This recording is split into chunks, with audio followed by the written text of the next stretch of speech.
समय क्या है?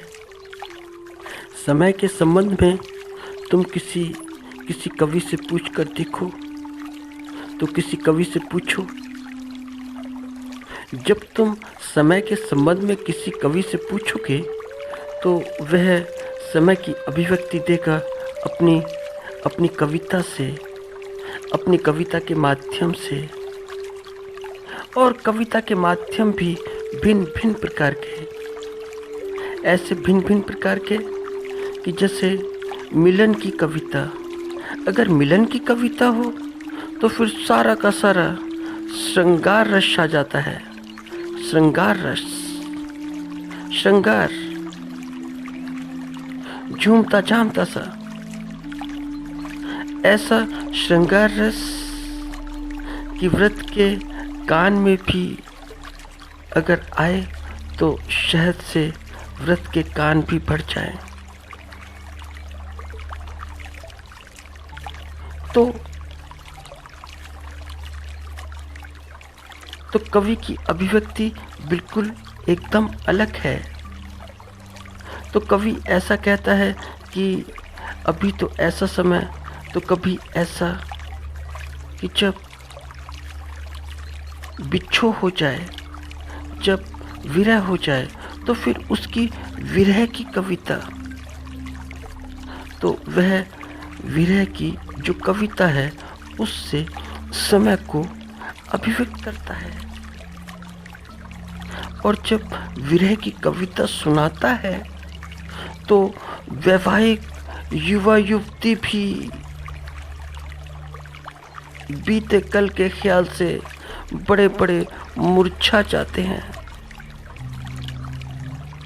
यह कवि की समय के संबंध में अभिव्यक्ति है। फिर समय क्या है? तो पूछ कर देखो किसी वैज्ञानिक से, ऐसे वैज्ञानिक से जो थोड़ा ठीक ठाक हो, जैसे कि आइंस्टीन,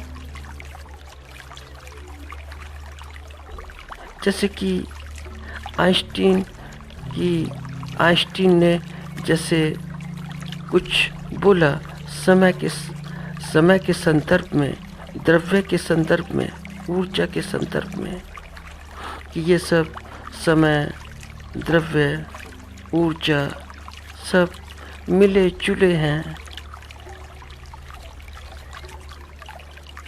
फिर मास और जो एनर्जी है वहाँ से यदि टाइम निकाल दो तो आइंस्टीन की सारी समीकरण निकल जाती है। टाइम निकाला नहीं कि आइंस्टीन की समीकरण निकली नहीं। तो बस टाइम मत निकालो, टाइम को रहने दो जैसा था, क्योंकि इक्वेशन में है क्या, E = mc²। तो एनर्जी है, मास है, लाइट की वेलोसिटी है, तो प्रकाश की गति है। तो प्रकाश की गति क्या है? तो प्रकाश की गति का क्या अर्थ है? उसमें समय समाहित है, सारा समय समाहित है। और समय क्या, 3 लाख किलोमीटर लगभग सेकंड में। फिर यहाँ पर सेकंड आ जाता है, फिर यहाँ पर समय आ जाता है। तो समय तो ऐसा हो गया कि इसकी तुलना की जाए तो समय ही मापदंड है। तो कोई भी गति हो और किसी की भी गति हो, तो किसी भी गति को अगर नापो, हवा में नापो या निर्वात में नापो, धरती पर नापो या चांद पर नापो, जहाँ मर्जी नापो, समय आ जाता है। तुम पृथ्वी की गति नापो या चांद तारों की, तो समय बताना ही पड़ेगा। तो वैज्ञानिक का यह दृष्टिकोण है। तो फिर किसी शायर से पूछो, और शायर से पूछोगे तो वह भी एक कवि जैसा। तो फिर वह अपनी गज़लों के माध्यम से बोलता है, गानों के माध्यम से बोलता है कि वक्त क्या है। तो शायर भी बड़ी खूबसूरती से वक्त को बयां करता है कि वक्त क्या है। और किसी सामाजिक व्यक्ति से पूछो, जैसे कि किसी शिक्षक से पूछो, तो वह भी ऐसा कहता है कि जीवन जीवन नहीं है, जीवन का मतलब समय ही जीवन है। और क्योंकि समय ही जीवन है तो समय का सदुपयोग पूरा करना चाहिए। तुम देखते हो कि जब आयु लिखी जाती है या अपनी आयु दिखानी होती है एक कागज़ पर, जैसे कि आवश्यकताएं होती हैं कि तुम कहीं जाओ, तुम किसी ऑफिस में जाओ, तो कागज़ आयु के सबमिट करने पड़ते हैं कि तुम्हारी आयु क्या है।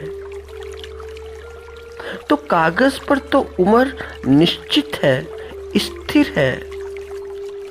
वहाँ पर तो बड़ी स्थिरता है कि तुम इतने साल के, इतने महीने के, इतने दिन के, मगर वहाँ स्थिरता कागज़ों पर तो है।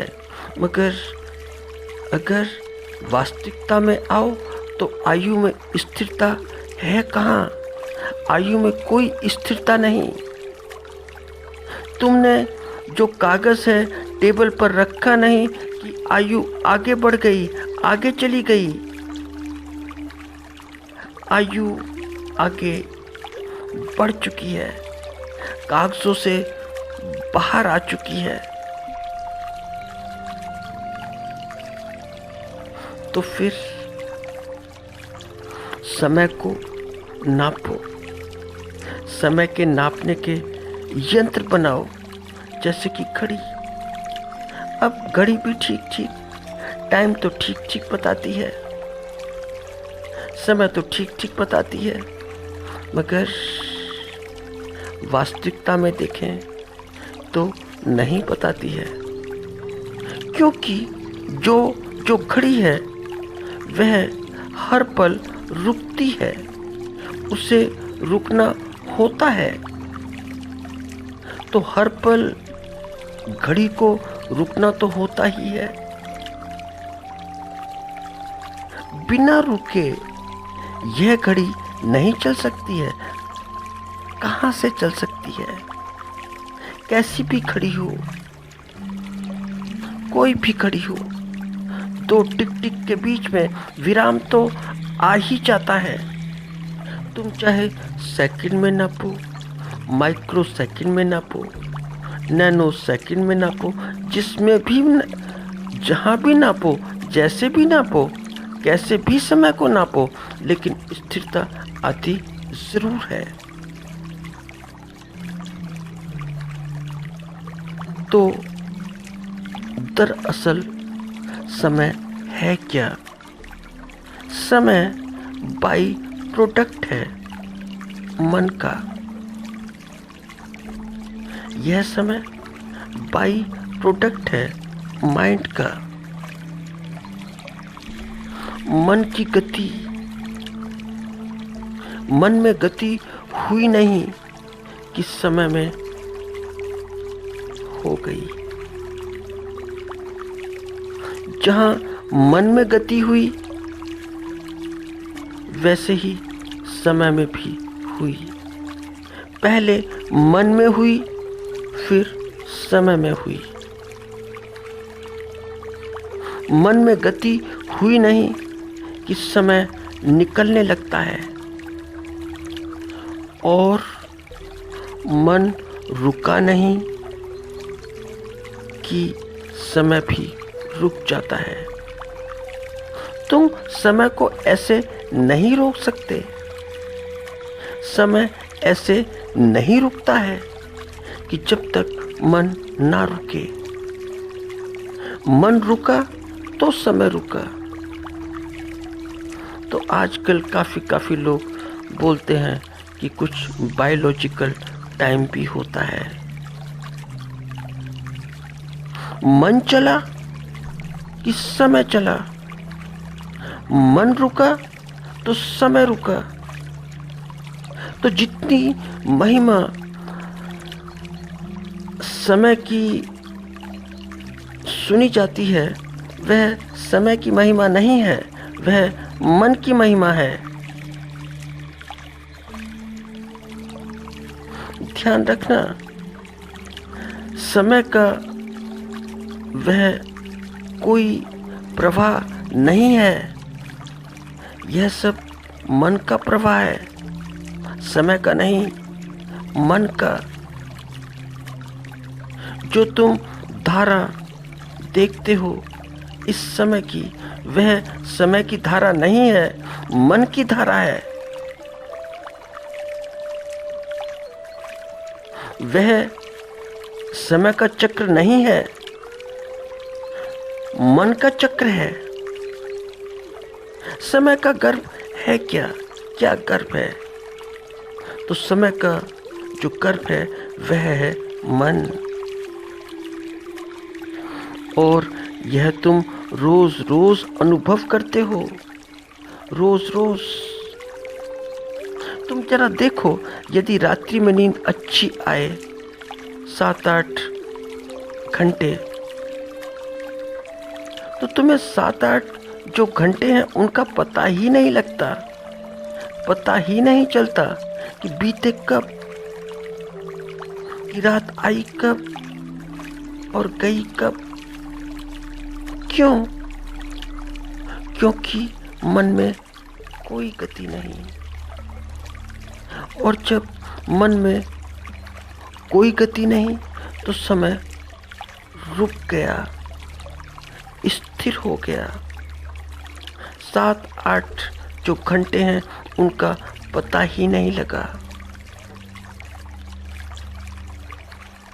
क्या तुमने कभी ऐसा फील किया, महसूस किया कि जब तुम बड़े खुश होते हो, बहुत प्रसन्न होते हो, तो बड़े अच्छे दिन होते हैं, तो तुम ऐसा नहीं देखते हो कि अच्छे दिन आए कब और गए कब? यह पता ही नहीं लगता, इसका संज्ञान ही नहीं होता कि अच्छे दिन, इतना लंबा समय अंतराल मगर कोई संज्ञान नहीं, आए कब और गए कब। तो समय बड़ा छोटा सा। और विपरीत लो,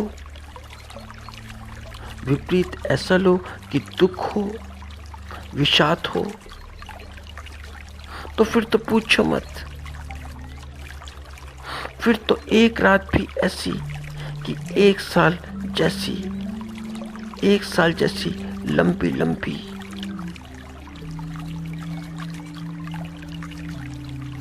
तो मन एक पर्वत है जहां से समय की धाराएं निकलती हैं।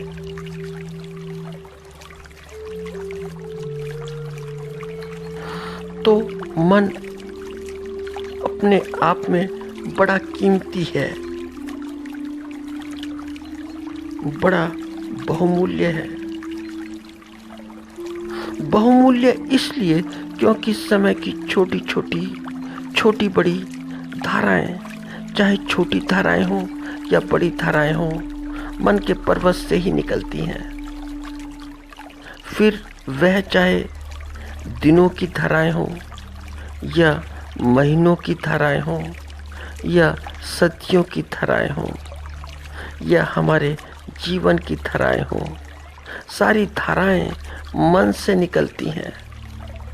या फिर छोटी से छोटी धारा हो, छोटी से छोटी धारा क्षण की हो या पल की हो, सबका सूत्रधार यह मन है, जो कि हमेशा गतिशील है और गतिशीलता इसका स्वभाव है।